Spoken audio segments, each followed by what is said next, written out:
구독자분들의 부의 사다리를 제공해 드리겠습니다. 안녕하세요. 부의 사다리입니다. 네, 오늘은 10월 23일입니다.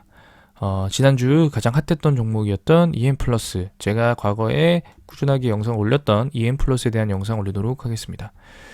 물론 그럼에도 불구하고 이 4월에 찍었던 아직 연고점을 갱신하진 못했습니다. 일단은 10월 20일에 상한가를 기록했다가 몇 퍼센트 아래서 마감을 했고요. 그 다음에 다음 날인 10월 21일 금요일도 상승을 했다가 소폭 하락으로 마감했습니다. 사실은 수급 관점으로 봤을 때는 더 올라가기는 어려운 상황이긴 맞습니다. 왜냐하면 지금 주봉 기준으로 볼린저 밴드 상단을 돌파했고요. 지금 보게 되시면은 주봉 기준 볼린저 밴드 상단을 돌파하고, 그리고 그 다음 주에도 상승하기는 쉽지가 않습니다. 그러니까 큰 상승으로 돌파하고 상승하기 쉽지 않습니다. 지금 보게 되시면은 이때 19년 9월에는 물론 상승했다가 지금 몇 주입니까? 거의 몇 달을 지나서 거의 6개월, 3개월 이상을 지난 후에나 다시 상승을 했거든요. 그러니까 그만큼 시장에서 바라보는 그런 거래량이나 이평선들의 움직임이 상당히 중요한 것은 사실입니다. 지금 이때도 보시면, 물론 이때는 다른 내용입니다만 18년도에도 결국에 이때 주봉기준 볼린저 상단 크게 한번 돌파하고 살짝 찍었다가 바로 음봉으로 내려가잖아요. 그러니까 버틸 수는 있어도 더 가지는 못한다 라는 내용이 사실은 정확합니다. 그래서 물론 워낙 이게 완전 엄청난 작전주여서 그냥 다 무시하고 간다. 예전에 현대사료였던 이런 기업들, 이런 기업이면은 모르겠습니다만, 근데 지금 보게 되시면은 이때도 보면 한 주에 세게 가거든요. 그러니까 이때 한번 돌파했고, 이때 한번 돌파하고, 결국에 이때 돌파했던 이 3월 28일에 돌파했던 29,690원을 돌파하는 시점은 3주 후입니다. 네, 결국에는 이 종목도 고점 대비 거의 반토막이 났고 29,690원에서 19,000원이니까 거의 반토막이 한 20% 30% 이상 하락이 났고, 그 주 다음 주에도 큰 하락이 나왔고, 그러니까 수주를 버텨야 되는 상황이에요. 그러니까 수주를 버텨서 이렇게 상승하면은 베스트인데 상승하지 못한다라고 하면은 이제 워스트니까, 사실은 그런 어떤 주의사항, 그런 유의사항을 꼭 보셔야 됩니다. EM플러스가 이렇게 상승한 이유는 간단합니다. EM플러스가 현재 지금 2차전지, 사실은 이 자체 소재 각형 배터리를 개발했다라고 합니다. 그래서 뉴스를 보면은 ESS용 각형 리튬이온 배터리를 개발을 했고, 지금 보게 되시면은 11월 달쯤, 내달 말부터 본격 생산에 돌입한다라고 합니다. 일단은 제가 볼 때는 과거에는 개발 중, 이렇게 해서 그래핀 소재를 반영한 축전지 개발 관련된 뉴스로 주가가 한번 펌핑했다가 쑥 사그라들었는데요. 지금은 개발을 완료했고, 그다음에 생산을 준비 중에 있으니까 어쨌든 어떤 형태가 있는, 그러니까 기대감으로 오른 게 아니고 확실히 뭔가 성과가 있어 보이는 그런 내용입니다만, 여기서 이제 우리가 조금 더 기대할 수 있는 부분은 이 배터리를 공급하는 업체가 최소 삼성 SDI 아니면 SK 이노베이션, 이 정도의 최대 대기업에 납품을 해야 여기서 추가적인 상승이 나올 수 있습니다. 상당히 유사한 기업이었고 조금 더 미리 폭등했던 기업을 하나 설명드리도록 하겠습니다. 바로 금양입니다. 금양은 이미 올해 7월부터 펌핑이 들어왔고요. 현재 지금 7월 달에도 볼린저 밴드 상단 돌파했었는데 이때 가격이 5,000원, 현재는 떨어져서 18,000원, 3배 올랐습니다. 7월 달에 이런 모습이죠. 볼린저 밴드 상단 크게 돌파했습니다. 9,000원을 찍었거든요. 근데 그 다음 주에 이렇게 센 기업이에요. 이런 모습이 가장 베스트인데요. 이렇게 가면 좋겠습니다만, 이렇게 가지 못하고 이렇게 떨어질 수도 있기 때문에 리스크 관리를 좀 해주셔야 됩니다. 특히나 이때는 그래도 주식시장이 지금보다는 덜 떨어져 있는 상태였고요.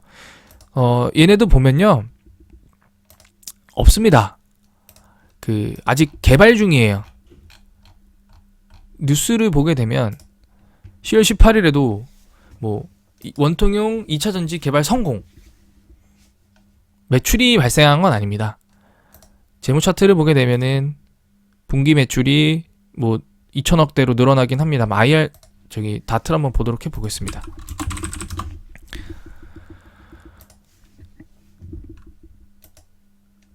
지금 금양이 뭐 리튬 강산 쪽 개발 요거는 뭐 요거 내용이 있었던 것 같고요. 최대 주주 지분율이 빠졌습니다. 최대 주주 지분율이 빠졌고, 반기 보고서를 보게 되면 이제 매출 및 수주 사항, 아직은 뭐 발포제, 네, 발포제와 이렇게 하고 있는데요. 아직은 주요 제품은 이 고무 및 합성수지 발포제, 요거가 거의 여전히 그대로 있고요. 2차 전지 쪽은 현재 없습니다. 물론 그 뭐 자회사, 종속회사 통해서 한다라고는 하는데요.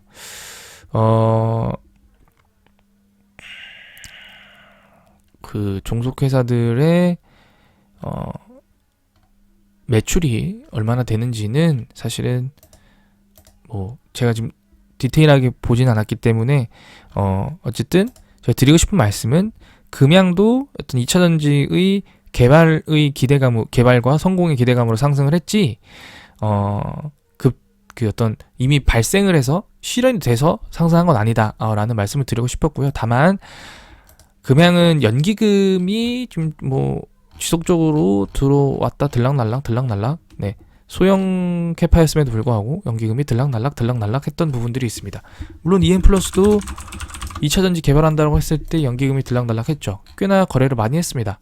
네, EM플러스도 연기금이 꽤나 거래를 많이 했기 때문에, 근데 다만 EM플러스 같은 경우에는 워낙 이 기업의 어떤 모태가 좋지는 않습니다. 그건 사실입니다. 재무도 좋지 않고요.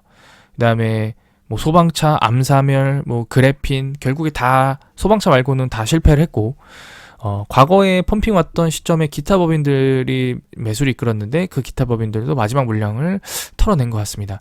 어쨌든 그래서 사실은 뭐 재료 관점으로는 상당히 좋은 것은 사실이나, 어떤 거래량 관점, 그 이평선들 관점, 그다음에 과매수, 과매도 영역 관점, 그다음에 어떤 매매 동향 관점에서는 사실은 리스크 관리를 해야 되는 상황이 아닌가라는 생각이 듭니다. 그래서 제가 여기서 드리고 싶은 말씀은, 난 물렸다, 너 고점에서 물렸는데 나는 죽어도 팔 생각이 없다라고 하시는 분들은 상당히 그냥 홀딩하시면 되는 거고요. 내가 만약에 이 고점에서 샀다, 5,500원 이 최고점에 물렸다, 근데 나는 리스크를 관리해야 된다라고 하시면은, 저는 항상 말씀드리는 그런 매매 기법이라보다 매매 어떤 방식이, 볼린저 밴드 상단을 돌파하고 나서 종가에 볼린저 밴드 상단 하회하면 일단 좀 팔자. 네, 상단을 돌파하고 장중에는 오르락 내리락 할 수 있습니다만 종가에 내려오면 좀 팔자. 그리고 나서 만약에 이 기업이 뭐 주봉 기준으로 뭐 상단이나 이런 데를 뭐 내려온 거거나 아니면은 더 5일선, 10일선을 내려오면 그때 더 팔자. 그렇게 한번 설명을 드려봅니다. 다만 지금 신용이 늘어났거든요. 엄청나게 늘어났어요. 신용도 늘어나고, 뭐 이 종목은 사실은 외국인 보유 비율이나 이런 부분들은 크게 의미 없고, 현재 지금 RSI 이제 고점을 당하고 있기 때문에 뭐 펌핑이 오면 크게 한번 상한가 한두 번 더 치고 그냥 거기서 산화하는 게 사실은 수익 관점에서 날 수도 있습니다. 근데 뭐 애매하게 뭐 5% 10% 오르고 시가 대비 상승으로 해서 RSI, 스토캐스틱 슬로우 다 과매수 영역으로 찍혀버리면 더 못 가게 되거든요. 아니면은 더 가더라도 조정을 오래 받겠죠. 그래서 그렇지 않고 조금 더 큰 상승 나올 수 있게끔 한번 지켜보도록 해보겠습니다. 네, 오늘 영상은 여기서 마치도록 하겠습니다.